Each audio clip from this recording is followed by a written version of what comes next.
They laughed when my husband stood up at my parents' anniversary dinner and called me a disappointment in uniform. They clapped when my younger sister slipped her hand into his like it was the most natural thing in the world. And when I looked at my parents hoping for anything, they didn't stop it. They nodded. That was the night I realized I didn't just marry into betrayal. I was born into it. Before I go on, if this story speaks to your heart, take a moment to like, subscribe, and share where you're watching from in your local time. I read every single one, and it reminds me I wasn't as alone as I felt that night. My name is Emily Carter. I'm 32 years old, and this is the night my entire family broke me, and the moment that unknowingly set everything in motion. It all started long before that dinner, but to understand what happened, you need to see how they saw me. In my family, there were 2 daughters, but only one that mattered. Sophie was the golden child. She was everything they wanted: charming, social, the kind of person who could walk into a room and own it in seconds. I was the opposite. Quiet, disciplined, structured. The one who followed rules, who showed up early, who stayed late.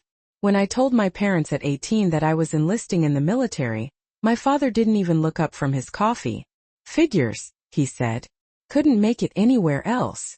My mother sighed like I had just announced a mistake she would have to explain to her friends. Sophie got a celebration dinner when she got into a private college. I got a handshake. That was the pattern.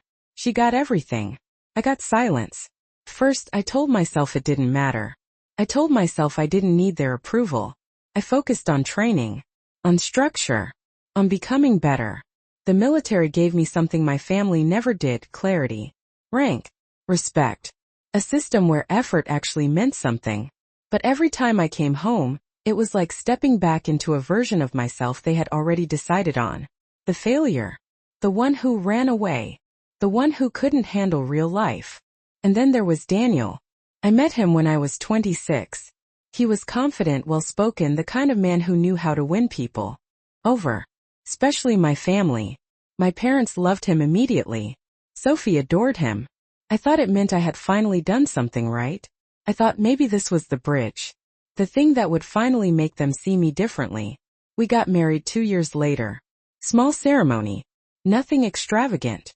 My parents insisted on keeping it modest. But when Sophie got engaged the following year, they paid for a venue that cost more than my entire wedding. I noticed. I just didn't say anything. I had learned that speaking up only made things worse. So I stayed quiet. I focused on my career. I deployed. I worked. I advanced. Slowly. Quietly. Without telling them everything. Because every time I tried to share something I was proud of, it got dismissed. That's nice, Emily. So when are you going to do something real? Sophie just landed a marketing contract with a national brand. It was always that. Always her. And then came that night. My parents' 30th anniversary. A big dinner. About 40 people. Family, friends, neighbors. The kind of event where everything looks perfect from the outside. I arrived in my dress uniform because I had come straight from base. I thought maybe this time they'd be proud. My father barely acknowledged it. Couldn't change first? He asked. Sophie laughed. She probably wanted attention. I smiled. I sat down. I told myself it was fine. Dinner went on. Toasts were made. My father stood up, gave a speech about family, legacy, success. About how proud he was of Sophie. He didn't mention me. Not once. And then Daniel stood up. My husband. He cleared his throat, smiled at the room, and said, I think we can all agree. Emily always had a different path. Not necessarily a successful one, but a path. People chuckled. I felt my chest tighten. I waited for him to stop. He didn't. I mean, she tried. But let's be honest, she was never really cut out for anything big. Laughter again. Louder this time. I looked at him. Really looked at him. Waiting for a sign this was a joke. It wasn't. And then I saw it. Sophie. Sitting next to him. Smiling. Not surprised. Not uncomfortable. Familiar. Like this wasn't new. Like this had been happening long before I walked into that room. That's when something inside me went quiet. Not angry. Not loud. Just still. Didn't argue. I didn't cry. I didn't defend myself. I just sat there. Because for the first time I understood something clearly. They didn't see me. They never had. And what I didn't know then was that this exact moment was the beginning of everything changing. After that dinner, no one followed me when I stood up and walked out. Not my husband, not my parents, not even Sophie. The sound of their laughter stayed behind me as I stepped into the cold night air. The kind of sharp, dry cold that makes your lungs sting for a second. I remember standing by my car, keys in my hand, staring at my reflection in the window like I was looking at a stranger. I did not cry. I did not call anyone. I just drove.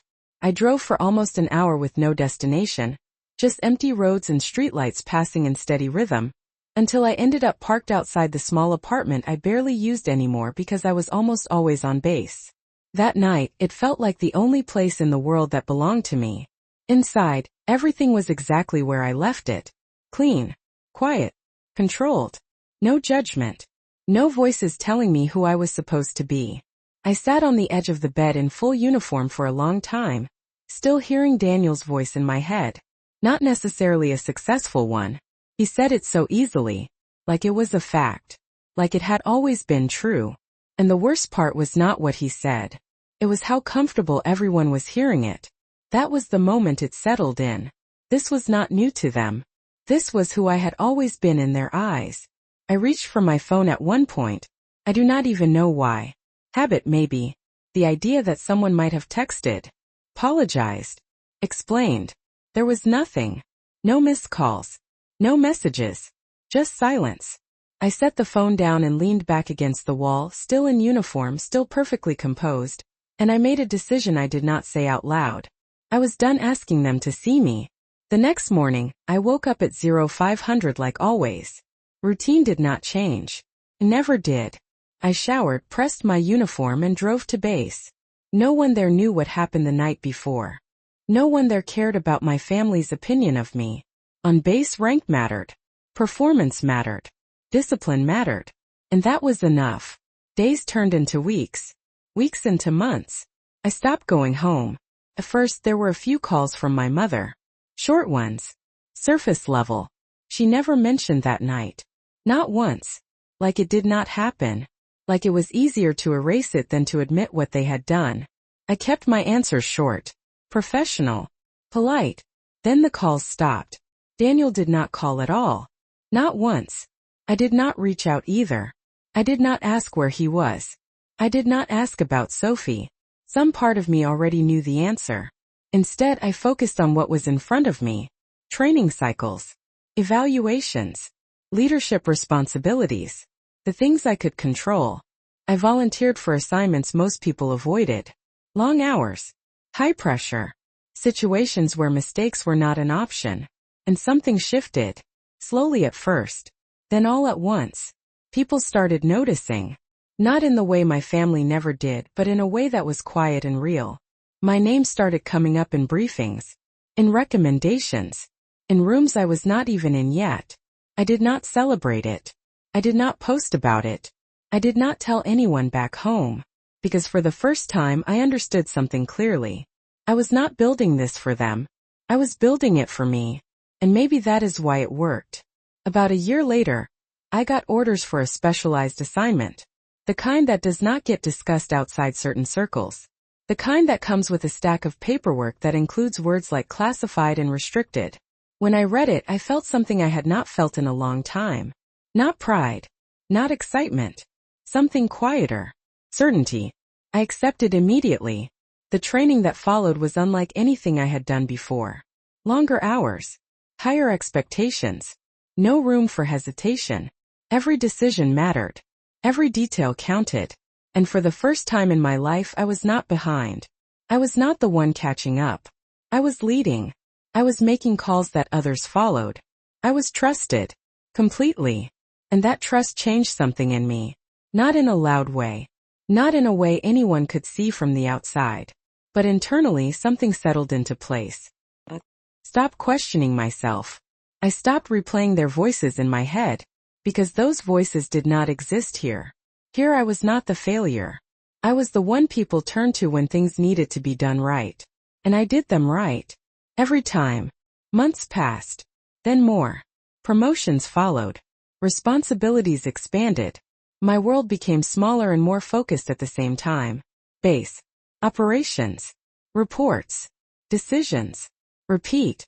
I barely thought about my family anymore. Not because I forgave them.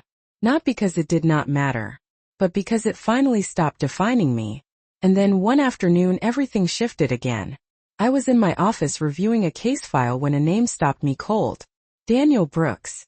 It was not just his name. It was the context. The classification.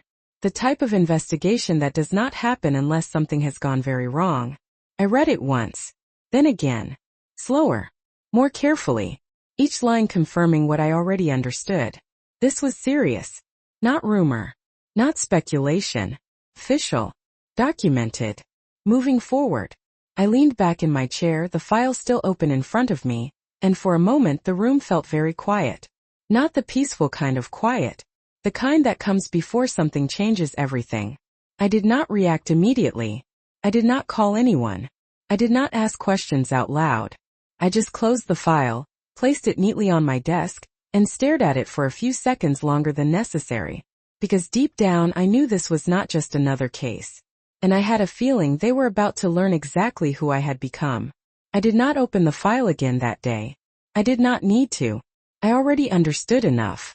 The classification alone told me this was not something minor, not something that would quietly disappear. Cases like this moved forward for a reason. Evidence had already been reviewed. Statements had already been taken. And now it was entering the phase where decisions started to carry weight. Real weight. I sat there for a while, hands folded on the desk, staring at nothing in particular, just letting the reality settle in. Daniel Brooks. The same man who stood in front of my family and called me a disappointment. The same man who never called, never explained, never even tried to pretend there was something worth saving. And now his name was sitting in front of me in a context he could not charm his way out of. I did not feel satisfaction. Not yet. What I felt was clarity. The kind that cuts through everything else. I reached for the file again, and this time I read it line by line. Slowly. Carefully. Every detail mattered. The timeline. The inconsistencies. The official notes. The recommendations already attached to it. There were others involved too. Names I did not recognize. But his stood out. Not because of who he was to me, but because of what he represented. A closed chapter that had just reopened in a way neither of us expected. I closed the file again, but this time with intention. This was not personal. Could not be. That was the first rule. And I followed rules. Always. Still, something in the back of my mind whispered that this was not just coincidence. Out of all the cases that could have crossed my desk, this one did. Out of all the timelines that could have aligned, this one did. I did not believe in luck. I believed in timing. And this felt like something else entirely. The next few days were structured. Controlled. I reviewed supporting documents. Cross-checked reports. Sat in briefings where his name was mentioned without anyone knowing what it meant to me. I kept my face neutral. My voice steady. No hesitation. No reaction. Because that is what I had learned to do. You do not bring your past into rooms where decisions affect the future. You leave it outside. Every time. But that did not mean I did not notice things. Patterns. Details. The way the case was being handled. The direction it was moving. It was escalating. Quietly but undeniably. And with escalation came visibility. More eyes. More authority. More consequences. And then came the moment that shifted everything into something irreversible. A meeting. Closed door. Senior officers only. I walked in with my notes prepared, expecting to contribute, to listen, to do what I had been doing for months. Instead, I was handed something I did not expect. An assignment. Not just involvement. Leadership. I remember the exact wording. We are assigning you as the presiding officer for the upcoming proceedings. For a second the room felt still. Not because anyone else reacted. They did not. To them this was just another decision. Logical. Based on performance. Based on record. But to me it meant something else entirely. I nodded. Of course I did. I accepted. That is what you do. You do not hesitate when responsibility is placed in front of you. You take it. You carry it. You execute it. But internally something shifted. Because now this was no longer just a file on my desk. This was something I would stand in front of. Something I would lead. Something where my name would be called in a room full of people who had no idea who I used to be. Or who I used to be to them. That night I stayed late on base. Longer than usual. The building was quiet. Most offices dark. Just the low hum of overhead lights and distant footsteps in hallways. I sat at my desk, the assignment letter in front of me, reading it again even though I already knew every word. Presiding officer. My name printed clearly beneath it. Emily Carter. I let out a slow breath and leaned back in my chair, staring up at the ceiling for a moment. Years ago, I sat at a dinner table where my own family could not say my name with respect. Now it was printed on official orders that would carry weight in a military courtroom. The contrast was not loud. It did not hit me like a wave. It was quieter than that. Heavier. More permanent. I did not call anyone. There was no one to call. And even if there was, I would not have said anything. Because this was not something I needed to share. This was something they would see. Eventually. What I did not know yet was how soon that would happen. Or how unprepared they would be when it did. Because as I finalized the schedule for the proceedings, reviewed the list of individuals required to appear, and signed off on the official notices, I saw something that made me pause for just a second longer than usual. Names. Not just his. Others. Connected. Tangential at first glance. But familiar enough that I could not ignore it. My father. My mother. Sophie. They were not central to the case. Not accused. Not charged. But relevant enough to be called in. To be present. To sit in that room. To hear everything. I did not react. I simply signed the document, closed the folder, and placed it in the outgoing stack with the rest. Because rules were rules. And this process would move forward exactly as it was supposed to. The difference was, this time they would not be watching from the outside. This time they would be inside the room. And they still had no idea who would be standing at the front when it began. The notices went out 3 days later. Official. Formal. Unavoidable. I watched the process happen the same way I had watched every other case move forward, except this time, I knew exactly who would be opening those envelopes. My father would read it twice slow, trying to understand what it meant without asking anyone for help. My mother would panic quietly, asking questions no one could answer yet. Sophie would try to downplay it, act like it was nothing serious, like everything could still be managed if they just stayed calm. And Daniel would finally realize this was not a situation he could talk his way out of. But they still did not know about me. Not yet. On my end, everything remained structured. Timelines. Documentation. Pre-hearing procedures. I followed protocol exactly as written, the same way I always had. No shortcuts. No hesitation. Every detail accounted for. Because this was not just about them. This was about the system I had committed myself to. And I was not going to compromise that. Still, there were moments, small ones, where my mind drifted back. Not to the dinner. Not to the laughter. But to everything before that. The years of being overlooked. The quiet comments. The way my father would introduce Sophie with pride and me with a shrug. The way my mother would say my name like it came with an explanation attached. The way Daniel fit into that dynamic so easily, like he had always belonged there more than I ever did. I used to think if I worked hard enough, if I proved myself enough times, something would shift. That one day they would look at me differently. That one day they would say my name with the same certainty they used for her. But sitting in that office, reviewing documents with my name at the top of official orders, I realized something simple. They were never going to change. The only thing that changed was me. The first confirmation of attendance came in through official channels. All required individuals had received their notices. All had acknowledged. No delays. No objections. That told me something important. They were taking it seriously. Or at least they were starting to. A few days later, I was given the finalized schedule for the proceedings. Dates. Times. Assigned personnel. Everything locked in. Once that happens, there is no turning back. The process moves forward whether you are ready or not. I reviewed it once. Then again. Not because I needed to, but because I understood what it meant. This was no longer abstract. This was happening. And they were going to be there. In the same room. Following the same rules. bound by the same structure I had spent years learning, respecting, and enforcing.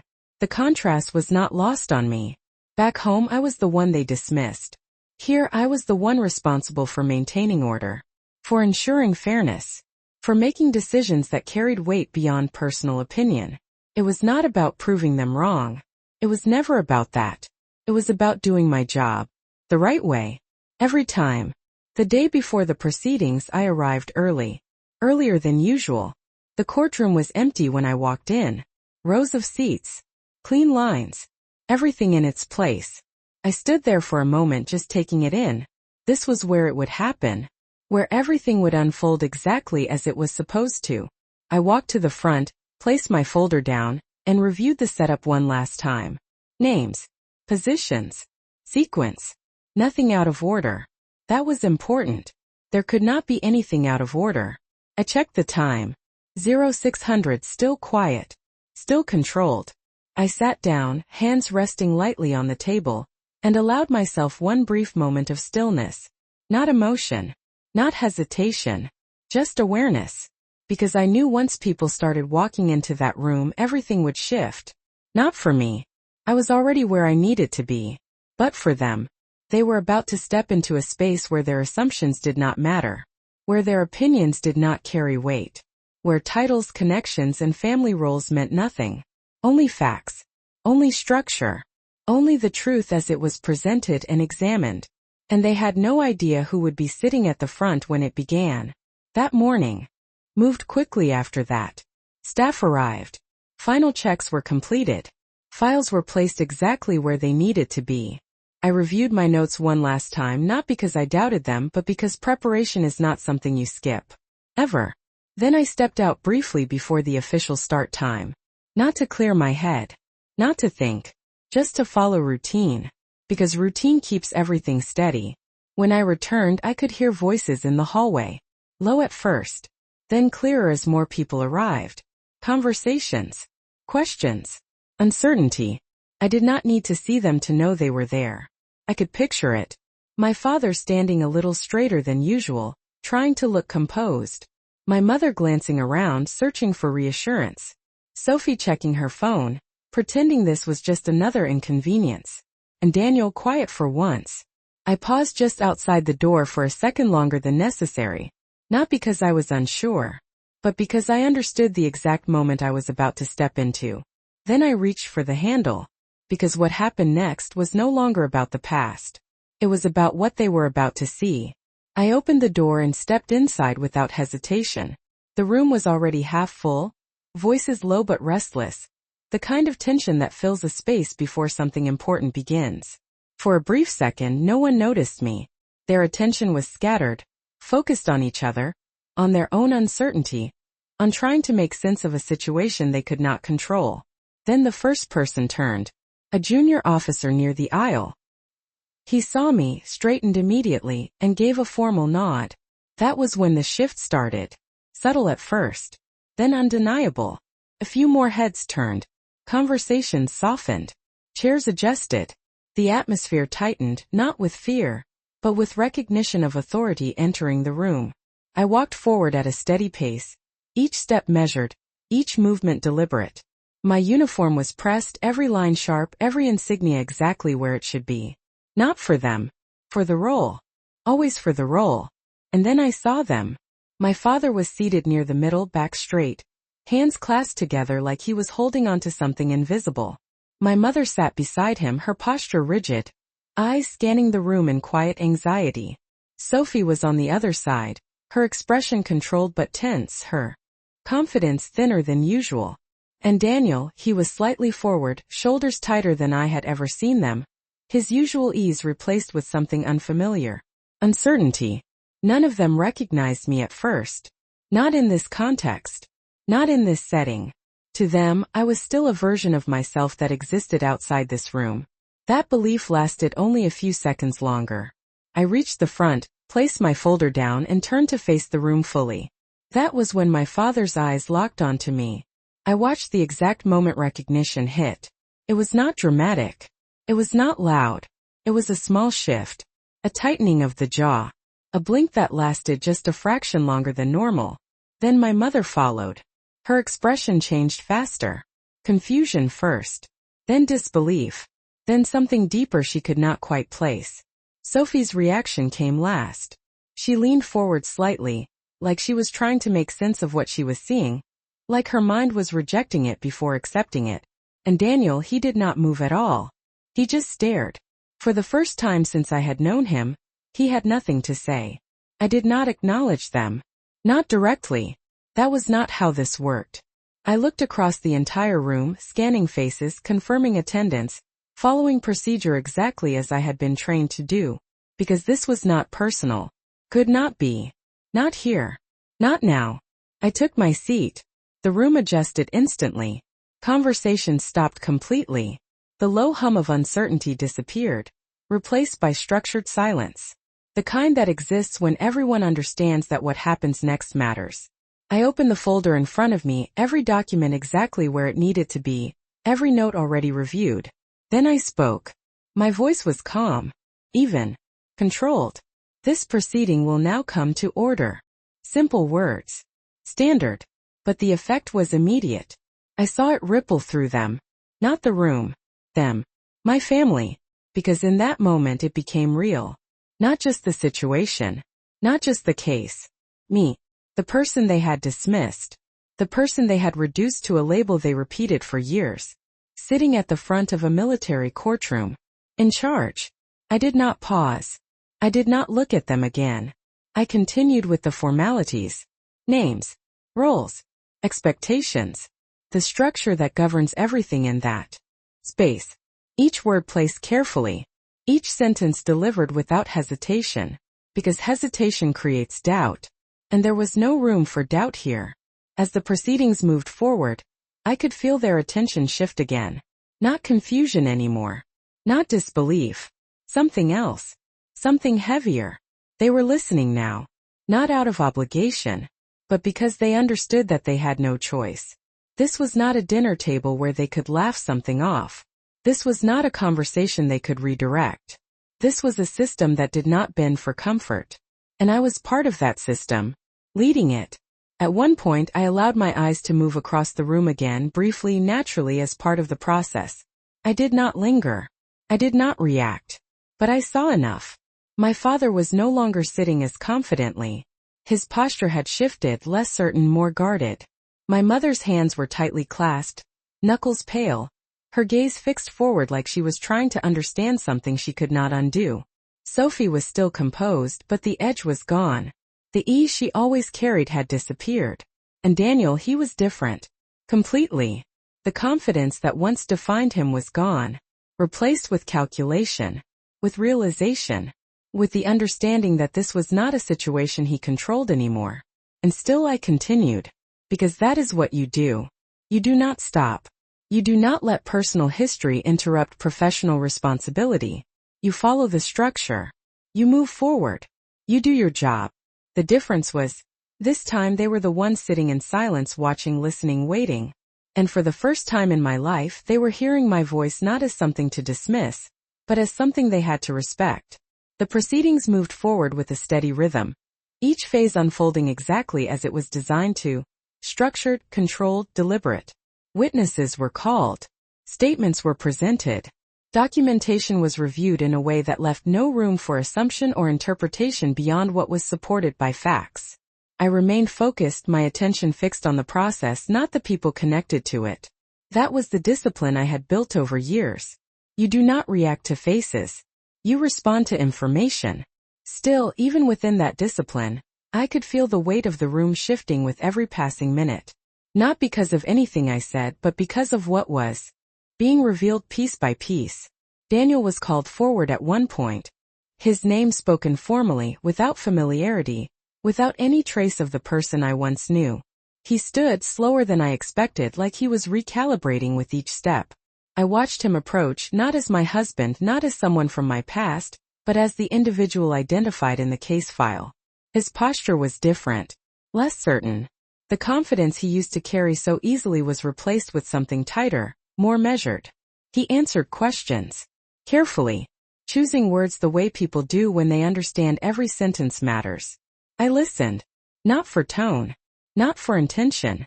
For consistency. For alignment with the documented record. That was my role. And I did it without hesitation.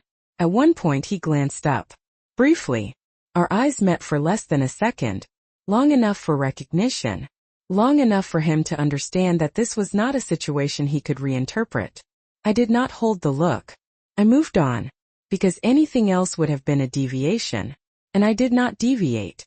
As more information was presented, the structure of the case became clearer to everyone in the room. The situation was not ambiguous. It was not exaggerated. It was defined. And that definition carried consequences that no one could ignore. I could feel the tension increase, not in a dramatic way, but in a quiet, tightening sense of inevitability. The kind that settles in when people realize outcomes are no longer negotiable. I continued to guide the process. Each step announced. Each transition clear. There is a rhythm to proceedings like this. A cadence that keeps everything grounded in procedure. And I stayed within that cadence, never rushing, never slowing, maintaining the pace exactly where it needed to be.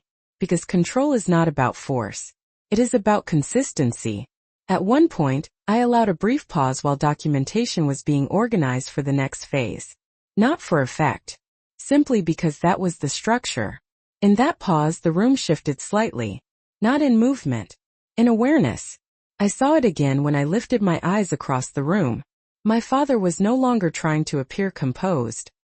His gaze was fixed forward, but there was a heaviness to it now, like he was processing something he could not easily reconcile. My mother's expression had changed completely. The earlier confusion was gone, replaced by something quieter, something closer to understanding. Sophie was still holding herself together, but there was tension in the way she sat, in the way her hands rested too still in her lap.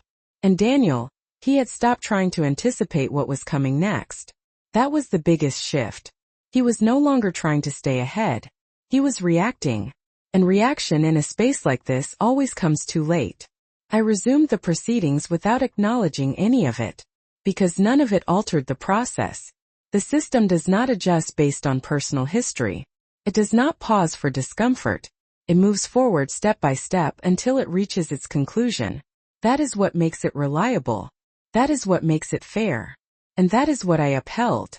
As we moved closer to the later stages, I could sense the weight of what was ahead settling into the room. Not spoken. Not announced. Just understood. The kind of understanding that does not need explanation. The kind that sits quietly in the background, growing stronger with each passing moment.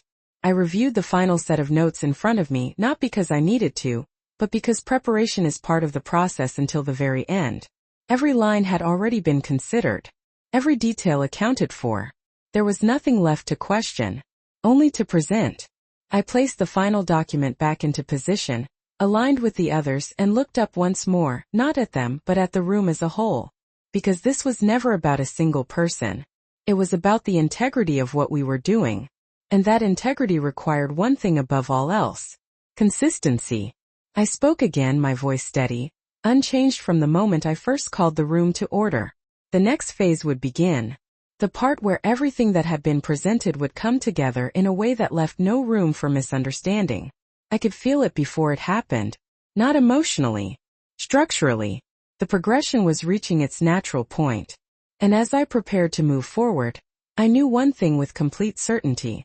They were no longer questioning who I was. They were starting to understand what that meant.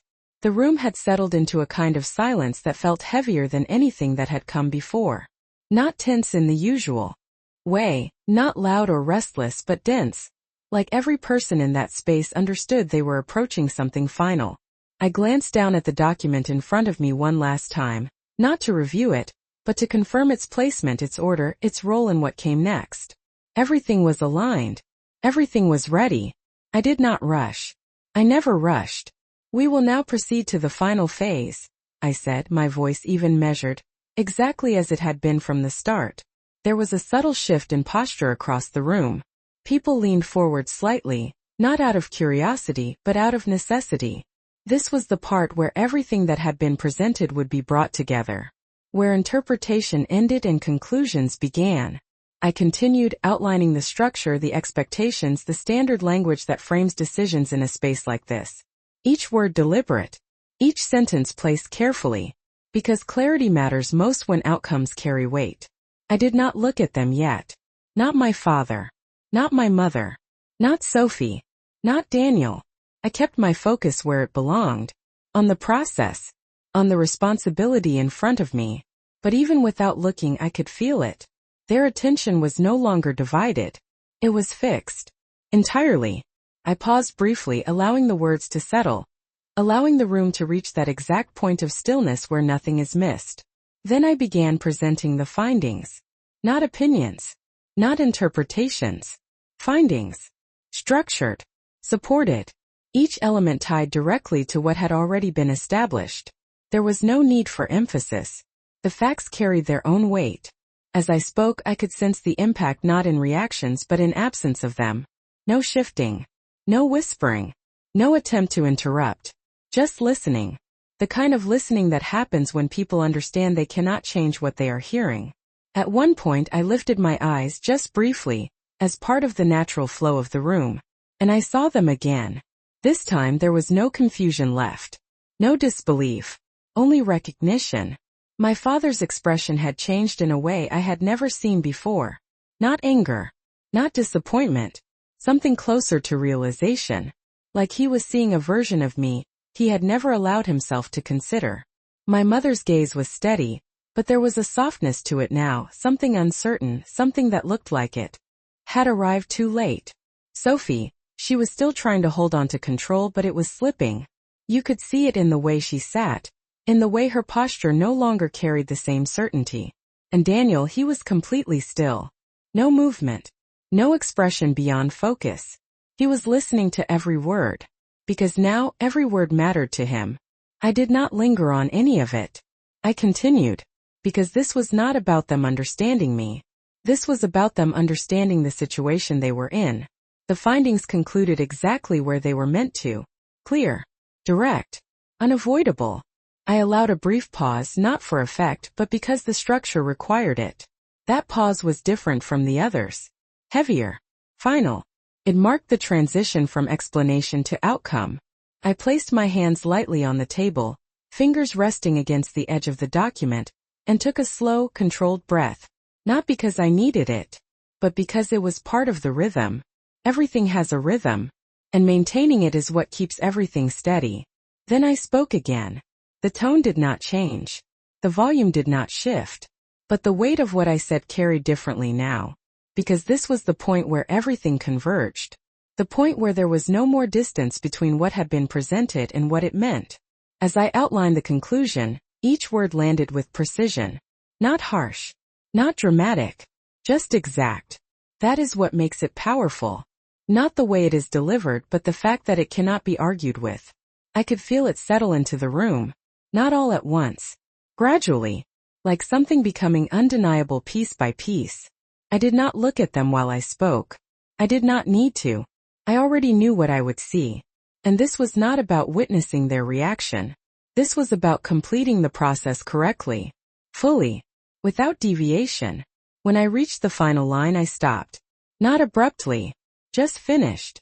The words had been said. The structure had been followed. The responsibility had been carried through exactly as it was meant to be. The room stayed silent. Not out of confusion. Not out of shock. But because there was nothing left to add. Nothing left to question. I let that silence remain for a moment, not extending it, not shortening it, just allowing it to exist as part of the process. Then I closed the folder in front of me with a quiet, controlled motion. The sound was small, but in that room it carried. I finally lifted my gaze fully across the room again. Not searching. Not reacting. Just acknowledging. And in that moment I saw it clearly. They were no longer looking at me the way they used to. Not as the person they dismissed. Not as the one they underestimated. They were looking at me as the person who had just guided a process they could not influence, could not interrupt, and could not escape. And for the first time they understood something they had never considered before. I was never the failure they believed I was. I was just never in a place where they were willing to see me. No one moved right away after I closed the folder. The silence stayed in the room, Not awkward, not uncertain. Just heavy with everything that had just been made clear. I remained seated for a moment longer, following protocol, allowing the process to complete exactly as it was meant to. Then I stood. Chairs shifted slightly as others followed. A reflex built into the structure of the room. Not a reaction to me, but to the role I carried. That distinction mattered. Everything here had meaning, but none of it was personal. At least not on the surface. I gathered the documents in front of me, aligning them with precise movements, each page stacked cleanly, each edge straight. Small actions. Controlled actions. The kind that keep everything grounded when the weight of a moment could easily pull it in another direction. I did not look at them immediately. I finished what needed to be finished first. That was always the order. Responsibility before reaction. When I finally lifted my eyes again, the room had shifted in a way that felt quieter, more settled but not lighter. If anything, it felt more real. People were no longer processing what was happening. They had processed it. Now they were sitting with it. My father looked older in that moment. Not physically, but in the way his posture had softened, in the way his shoulders no longer carried the same certainty. My mother's hands had relaxed slightly, but her gaze remained fixed, like she was holding on to something she could not yet fully understand. Sophie was no longer trying to control her expression. The confidence she once carried so easily had been replaced with something uncertain, something that did not have a clear place to land. And Daniel, he remained still, but there was no calculation left in his expression. No attempt to stay ahead. Just acceptance. The kind that comes when you realize the outcome is no longer yours to shape. I did not speak to them. Not directly. There was nothing left to say in this space that would change anything. The process had concluded. The structure had held. And my role within it had been fulfilled. I stepped away from the front, moving along the same path I had taken when I entered, each step steady, measured, unchanged. People moved aside slightly as I passed, not dramatically, just enough to maintain the flow of the room. Respect for the position, not the person. And that was how it should be. As I reached the exit, I paused briefly, not turning, not looking back, just allowing one final second to register what had just happened. Years of being overlooked. Years of being defined by someone else's perception. And now this, not as a moment of revenge, not as something loud or dramatic, but as something undeniable, something that did not need explanation. I stepped out into the hallway and the door closed behind me with a quiet, controlled sound. The noise from inside did not follow. It stayed contained within that room, exactly where it belonged. The hallway was cooler, quieter, almost still in comparison. I walked forward without stopping, my pace unchanged, my focus already shifting to what came next. Because that is what you learn to do. You do not linger. You do not replay. You move forward. A few steps down the hall I heard it. My name. Emily. My father's voice. Not loud. Not commanding. Just uncertain. I stopped. Not immediately. A half step later. Then I turned. Slowly. They were standing just outside the courtroom now. All of them. Closer than they had been in years, yet somehow further than ever. My father looked at me like he was trying to find the right words and realizing he did not have them. My mother took a small step forward, then stopped, like she was unsure if she was allowed to close the distance. Sophie stood slightly behind them, her usual confidence replaced with hesitation. And Daniel, he stayed where he was, a few feet back, not stepping forward, not stepping away. Just there. For a moment no one spoke. Not because there was nothing to say, but because everything that could have been said had already been said in a different way. In a room where words carried weight. My father finally broke the silence. Emily, we did not know. Simple. Direct. And for the first time honest. I held his gaze. Not with anger. Not with satisfaction. Just with clarity. You did not ask, I said. My voice was calm. The same tone I had used in that room. Because this was not a different version of me. This was the same one. There was a small pause after that. Not long. Just enough for the truth of it to settle. My mother's eyes shifted slightly, like she was replaying something in her mind. Sophie looked down for the first time since I had seen her that morning. And Daniel, he finally looked at me directly. No confidence. No charm. Just recognition. I did not say anything else. I did not need to. Some things do not require explanation once they are understood.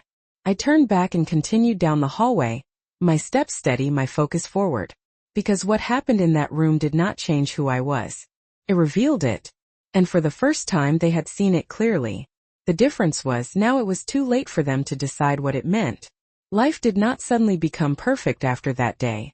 There was no dramatic shift where everything fell into place or where every wound disappeared overnight.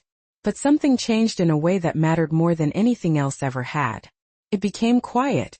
Not the kind of silence that comes from being ignored, but the kind that comes from finally being at peace with who you are. I went back to base the next morning like I always did. Same routine. Same structure. The difference was not in what I did, but in how I carried it. There was no weight from the past following me anymore. No voices repeating old labels. No need to prove anything to anyone. I had already built something real. Something they could not take away because it was never theirs to define. In the first place, they reached out after that day. Not all at once. Not dramatically. Small messages. Careful words. My mother called once and did not know how to start the conversation. My father left a voicemail that was shorter than anything he had ever said to me. Sophie sent a text that did not sound like her at all. And Daniel, he did not reach out. And that was okay. I did not respond right away. Not because I was angry, but because I finally understood something I had spent years trying to ignore.